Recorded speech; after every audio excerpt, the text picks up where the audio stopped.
Hi, folks. Welcome to the Prepared Homestead. This is Travis. Thank you all for stopping by to watch. It's supposed to be a hot day today. It's a little cloudy right now, just starting the day off. So it's not too bad, but the humidity already is here. I mean, it's already just got that stuffy, sticky feel. They're saying 105, 110 today with the heat index. So we're getting ready for it, right? So this Venezuela stuff, a lot of people talking about it, especially in the prepper, patriot type world. You know, it looks like that they stole the election, the communists. And what you're seeing is a lot of rising up of the people, you know, fighting back against that. Very much it could be, you know, you could say it's a revolution, trying to win back their nation. And, you know, I'm not downplaying it. I'm not putting it down. I'm not saying it's wrong and bad. There's a lot of people kind of on our side of the aisle, I guess you could say, that are supporting this. And I don't disagree with that. And there's also a lot being said that this is possibly the direction that this nation's going to go. And I wonder if there's how many people kind of feel energetic, you know, that they're like, yeah, you know, you try to steal this election and this is what's going to happen to you. And I'm also not so sure that that's going to happen. I think that the MK Ultra style brainwashing on the American people has been more extensive than any other nation. And I'm just not convinced that the American people, even the patriotic right, would actually stand up and do that kind of stuff. I could be wrong, but I'm not convinced of it. Over the last 4 years or so, there's been many times that we've seen that style of protest and rioting from the conservatives of whatever nation, and America has done nothing. I mean, you know, a good example, look at Canada. You know, we Americans mock Canada because they've become so hyper socialist and they're so controlled by their government.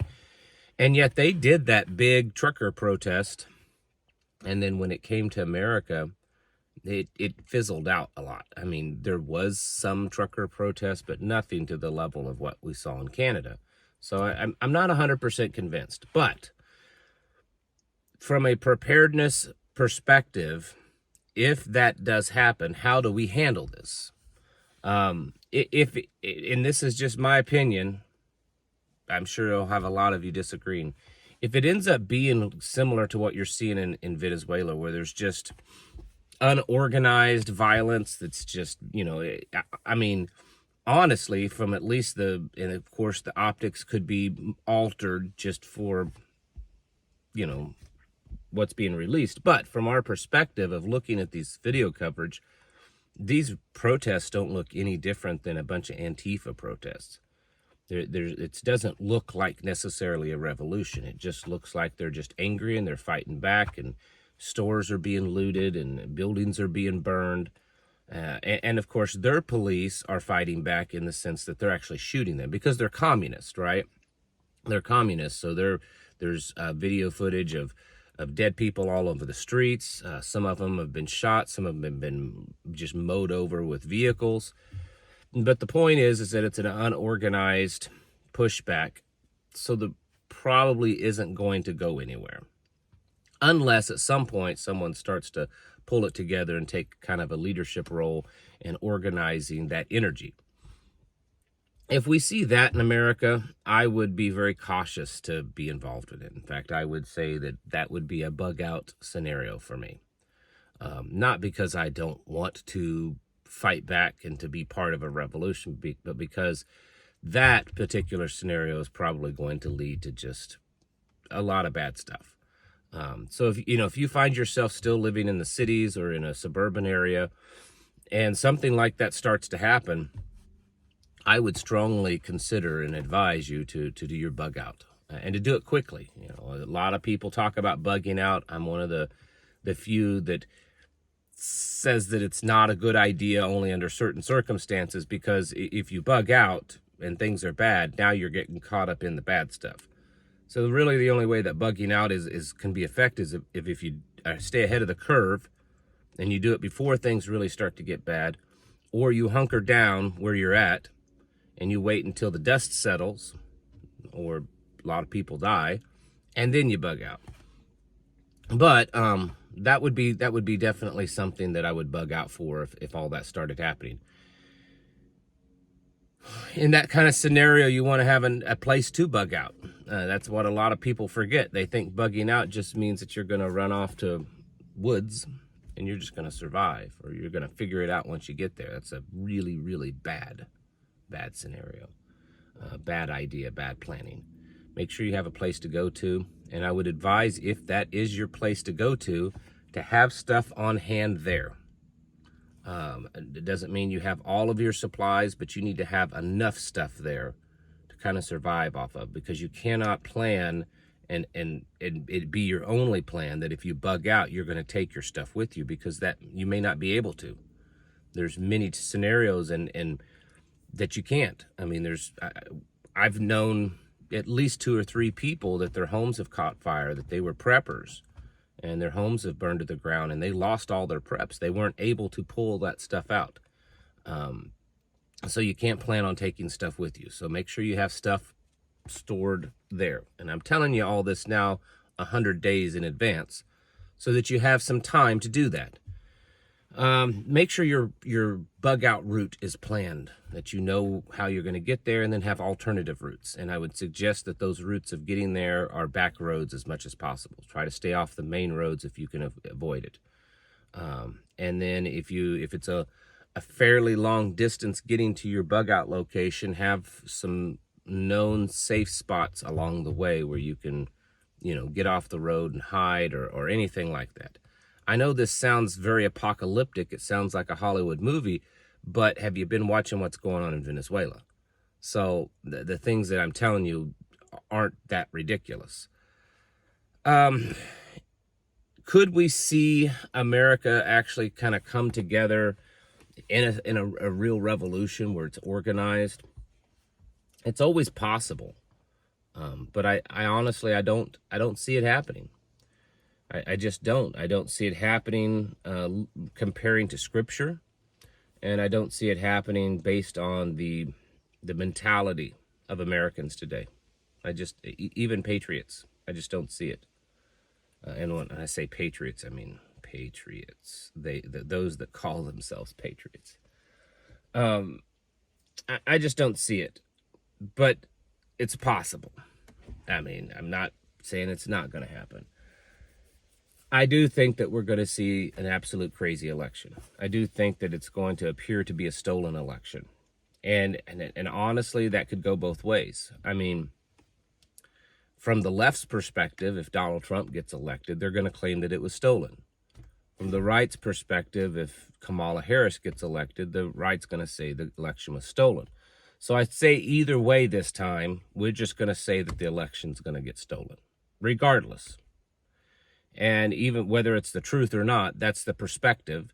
And as we've all learned, the perspective of the people is sometimes more important than the truth. I know you're going to get it. You just cringed at that. Let me explain. The perspective of the people sometimes is more important than the truth, because that's what people react to. You could go around telling everyone that COVID was not a big deal and it's okay, but people still lost their homes and lost their jobs and lost money and were ostracized by family, and all these things happened. And it wasn't because something was actually real. It was because everyone perceived it to be real. And so we have to understand public perception affects us more directly sometimes than the actual truth. And so that's really what we're preparing for. Regardless of what actually happens, we're really preparing for the public's perception and then the government's reaction to that. And regardless of where you find yourself politically, or whether you're even going to vote or not, maybe you're so disenfranchised that you just don't care anymore. And I don't have a problem with that either, because I know a lot of good people are that way. Regardless of that, I believe strongly that this election is going to greatly affect things. and in a negative way, no matter who gets elected or who they claim is elected, because people are going to react badly. And the obvious thing, the first place it's going to happen is the big cities, I would say, the liberal cities. But don't discount it from happening where you live. Smaller towns and suburban areas could certainly be affected by this. And so that's why we have to be getting ready. You need to have a good defense plan. It doesn't mean that you start taking pop shots at everyone that comes in your yard. I mean, we saw what happened up in St. Louis. Those poor folks, you know, had to go through quite a bit to get through all that. That were, you know, people were trespassing on their property and they were threatening to shoot at them. You need to have a good defense plan, though. You need to have you know, if that happens on your city street where you live, what are you going to do? People start trying to burn things and destroy things. You know, if you got caught off guard and you were forced to stay where you're at in your home, can you board up the windows? Can you, you know, survive for days, potentially, without literally opening the door of your home because things are so violent outside? Some of you, that should be something that you're planning for. You know, folks like myself that live out in the sticks, it's unlikely we're going to have to deal with that on my road. But some of you, and you know who you are, live in a place that it's possible. And so for those of you that, you know, are that way, you need to plan for that. You know, can you hang out in your house for 2 to 3 weeks at a time, at least? Never opening the door or window, just living there. Can you do it in cold weather and survive the cold, especially if utilities were shut off? Because that's certainly a possibility. You know, we've seen that in France, you know, where blackouts and things like that have happened, and here in the United States. You know, can you feed yourself? Can you do personal hygiene? Can you take care of any illnesses? Well, you know, what if you just happen to get sick during that time? You know, do you have enough to kind of keep you going? These are things that some of you certainly should be planning for, just in case. Because looking at this whole race and where and how it's building, and then the examples in France and the examples in Venezuela, we could certainly see some very, very violent and crazy things happen before and after this election. So I'm not saying that, you know, it's going to be a revolution or there's going to be mass violence like you're seeing in Venezuela, but it could be, and it actually could be worse. And you need to be ready for that. So be thinking about that, making sure that you're able to hunker down if you need to, making sure you have a good plan to bug out if you need to, and then making sure for those of us that may not live in an area that you have to do either of that, making sure that you can kind of be cut off, because you never know. If those things happen, supply chains could go down, even temporarily. Electric grid, regionally, even nationally, could go down. Fuels, you know, you may not get, your local gas stations may not get their resupply of fuel. There's all kinds of things that could happen. So for even those of us that live out in the rural area, we still have to plan for that. And as this builds and as the hostility and the tensions and everything increase over the next 90 some days, it's the pressure is just building on that pressure cooker. And at some point, it's going to be too much and it's going to blow. And that's what we're ready for. That's what we're getting ourselves ready for. Because I think it's pretty obvious to most of you that that's the direction that we're headed. Unless something almost at this point miraculous happens to stop all that, that's the direction we're headed. And we need to get ready, because it's time to get your houses in order and prepare yourselves mentally, physically, and spiritually. Thanks for watching, and I'll catch you in the next video.